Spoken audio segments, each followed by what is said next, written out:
জিলহজ মাসের 1 তারিখ থেকে শুরু করে 9 তারিখ পর্যন্ত করণীয় ইবাদত। একটা তো যারা কোরবানি দিবেন তাদের জন্য হাদিস শরীফে আসছে, কোরবানির মাসের চাঁদ উঠলে, অর্থাৎ জিলহজ মাসের চাঁদ উঠলে জিলহজ মাসের কোরবানি পর্যন্ত 10 দিন তারা নখ চুল কাটবেন না, কোরবানির পরে কাটবেন। অর্থাৎ ঈদের সময় আমরা পরিচ্ছন্ন হব, সব ঠিক আছে, কিন্তু নখ এবং চুল জাতীয় কিছু কাটা বাদে যারা কোরবানির সিদ্ধান্ত নেবেন তাদের জন্য রাসূলুল্লাহ সাল্লাল্লাহু আলাইহি ওয়াসাল্লাম বলছেন, মান আরাদা আন ইউযাহিয়া ফালা ইয়াখুযান্না মিন শা'রিহি ওয়া যাফরিহি শাইআন আও কামা ক্বালা সাল্লাল্লাহু আলাইহি ওয়াসাল্লাম। যে ব্যক্তি কোরবানি দেওয়ার সিদ্ধান্ত নেবে, ইচ্ছা পোষণ করবে, ওই ব্যক্তি তার চুল নখ মোটেও কাটবে না। এজন্য যারা কোরবানি নিয়ত করেছেন তাদের জন্য এটা হলো নেগেটিভ কাজ, অর্থাৎ আপনি এই কাজ থেকে বিরত থাকবেন। এর পাশাপাশি কিছু পজিটিভ কাজ আছে, করণীয়। আল্লাহ রাসূল সাল্লাল্লাহু আলাইহি ওয়াসাল্লাম বলছেন, মা মিন আইয়ামিন আল আমালুস সালিহু খায়রুন ওয়া আহাব্বু ইলাল্লাহি মিন হাযিহিল আশর। আল্লাহ তাআলা বছরের 354 দিনের যে 10টা দিন সবচেয়ে বেশি পছন্দ করেন নেক আমলের জন্য, সেটা হলো এই জিলহজ মাসের প্রথম 10 দিন। অর্থাৎ জিলহজ মাসের এই 10 দিনের বাইরে নেক আমল করলে আল্লাহ যত সওয়াব দেন, যত খুশি হন, এর চেয়ে বেশি সওয়াব দেন, বেশি খুশি হন যদি আমরা এই 10 দিনে নেক আমল করি। এজন্য সাহাবায়ে কেরাম এই 10 দিনে ব্যাপক পরিশ্রম করতেন, ইজতিহাদ করতেন ইবাদতের জন্য। আর এই ইবাদতগুলোর প্রথম ইবাদত হলো রোজা, সিয়াম। জিলহজ মাসের 1 তারিখ থেকে 9 তারিখ পর্যন্ত রোজা পালন করা, এটা সুন্নাত, অনেক সওয়াবের কথা হাদিস শরীফে আসছে।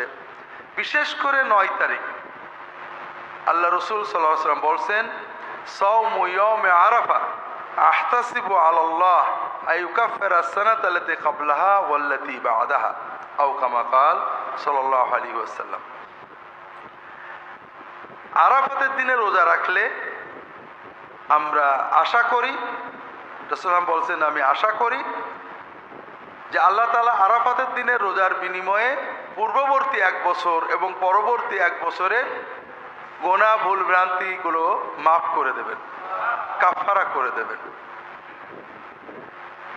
কাজেই আমরা যদি পুরো 9 দিন রাখতে পারি আলহামদুলিল্লাহ, আর 9 দিন যদি নাও রাখতে পারি তবে আরাফাতের দিন অবশ্যই আমরা রোজা রাখার চেষ্টা করব।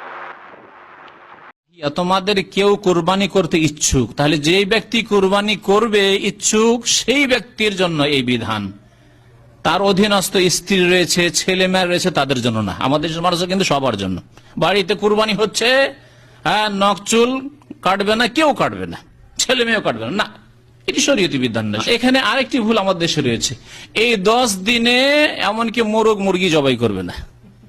মেহমান আসে, ডিম খুঁজে বেড়ায় মেহমানকে খাওয়াবার জন্য, দেখেছেন?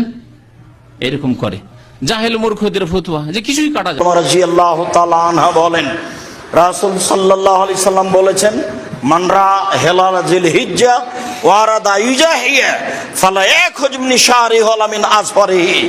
কেউ যদি কুরবানির চন্দ্র দেখে তাহলে সে নখ চুল কাটতে পাবে না, এটা আল্লাহ রাসূলের আদেশ।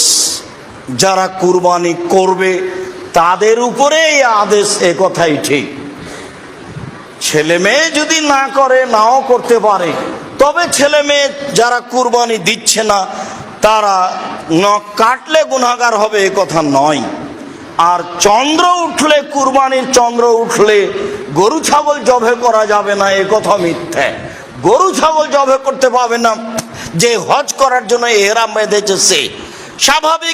স্বাভাবিক মানুষ যেদিন হজের আলোচনা, তারা কোরবানি করবেন। 6 নম্বর আমল হলো, যারা কোরবানি করার নিয়ত করেছেন জিলহজে চাঁদ ওঠার আগে আগে চুল, নখ, গোপ অবাঞ্ছিত লোম ইত্যাদি কেটে ফ্রেশ হয়ে এই 10 দিন আর সেগুলো কাটবেন না। এটা করবেন হলো কোরবানির পরে। তাহলে জিলহজের চাঁদ ওঠার সম্ভাবনা সোমবার সন্ধ্যায়, সোমবার দিনের বেলার মধ্যে এগুলো সব ফ্রেশ করে আপনি অপেক্ষা করবেন কিসের জন্য? কোরবানির জন্য। এই 10 দিন পর্যন্ত আর নখ কাটবেন না, চুল গোপ কোনো কিছু কাটবেন না। এটা কোরবানি যিনি করবেন তিনি করবেন। যদিও কোনো কোনো বর্ণনার আলোকে বোঝা যায় যারা কোরবানি করবেন না তারাও যদি এটা করেন তাদেরকে আল্লাহ তাআলা আজর দান করবেন। 7 নম্বর